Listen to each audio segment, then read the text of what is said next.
కోళ్ళకి వాళ్ళ ఫేస్ మీద చలికాలంలో మనం ఉబ్బినట్టు చూడొచ్చు. ఇది కోడ పడుతుంది కదా, ఉబ్బి ముక్కుల నుంచి నీళ్ళు కారుతూ ఉంటుంది. ఇలా వన్ సైడ్ ఉబ్బినట్టు లేకుంటే ఇట్లా నీళ్లు కారినట్టు పడితే దానికి ఇన్ఫెక్షన్ కారణం అని చెప్పొచ్చు. అంటే యాంటీ బ్యాక్టీరియా, అంటే వాటిలో బాడీకి సంబంధించి యాంటీ బ్యాక్టీరియా తగ్గడము లాంటివి జరుగుతూ ఉంటాయి. మెయిన్ కారణం వచ్చేసి వాతావరణం కూల్ అయిపోవడము, మనం ఇచ్చే నీళ్లు కూడా చల్లగా ఉండడం లాంటివి కూడా అవుతూ ఉంటుంది. కాబట్టి ఎప్పుడైనా సరే చలికాలంలో మబ్బు పట్టినట్టు ఉంటే మాత్రం ఖచ్చితంగా కుదిరినంత వరకు వీటికి నార్మల్ గరం వాటర్ ఇచ్చుకోవాలి. నార్మల్ నీళ్ళను వేడి తీసుకోవాలి. అండ్ చలికాలంలో వీటిని ఎక్కువగా ఎండ తగిలేలా చూసుకోవాలి. భూమిలో పెట్టి పెంచుతూ ఉంటారు కదా, అలాంటి వాళ్ళకు కూడా ఇన్ని రోగాలు వస్తూ ఉంటాయి.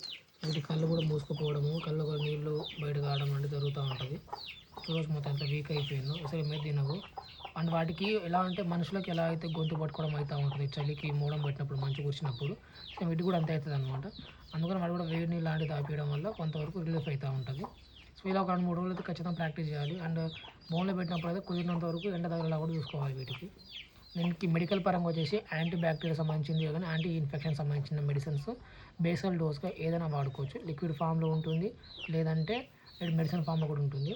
వాటి ఇప్పుడు ఉన్న సిచ్యువేషన్లో గొంతులో ఇచ్చుకోవచ్చు ఓపిక ఉంటే, లేదంటే వాటి తినే ఫుడ్ అంటే తాగే నీళ్ళలో కూడా ఇచ్చుకోవచ్చు. ఒకటి వాటి మనం ప్రాపర్గా విన్నట్లయితే వాటి సౌండ్ చెవుల దగ్గర పెట్టుకొని వాటికి ఊపిరి తీసుకోవడం కూడా ఇబ్బంది ఉంటూ ఉంటుంది. ఎందుకంటే గొంతులో మనకు మనసులో పట్టుకుంటే వాటి కూడా పట్టుకుంటూ ఉంటుంది కాబట్టి.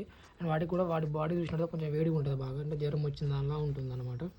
అండ్ ఇలా ఇన్ఫెక్షన్ ఉన్న వాటికి కుదిరితే సపరేట్ చేసుకోవాలి, లేదా అన్నిటి కలిపి కామన్గా మనం ట్రీట్మెంట్ ఇచ్చుకోవచ్చు. ఏంటంటే అసలు రాకముందు కూడా బేసల్ డోస్గా మెడిసిన్స్ అవి వాడుకోవచ్చు, యాంటీ బ్యాక్టీరియా కానీ యాంటీ ఇన్ఫెక్షన్ సంబంధించినవి కొన్ని వాడుకోవచ్చు. Plus hot water treatment use చేయొచ్చు. సో మనుషులకి సీముడు కారుతూ ఉంటుంది ముక్కు నుంచి, సో అలా ఉంటుంది అనమాట వీటి పరిస్థితి కూడా. ఇలా అన్ని రకాల కోళ్ళ కోసం టర్కీ కోళ్ళు కానీ, నార్మల్ కోళ్ళు, పందెం కోళ్ళు వీటికైనా వస్తూ ఉంటుంది. ఎక్కువగా బోన్లో పెంచే కోళ్ళు ఉంటుంది కదా, ఇప్పుడు సపోజ్ కొత్తగా తీసుకొచ్చిన ఈ బోన్లో ఉంచుతున్న వారం నుంచి, సో ఇలా వీటికి బోన్ ఉండడం వల్ల ఎండ తగలకపోవడం వల్ల కారణం చేస్తే ఇలా వస్తూ ఉంటుంది.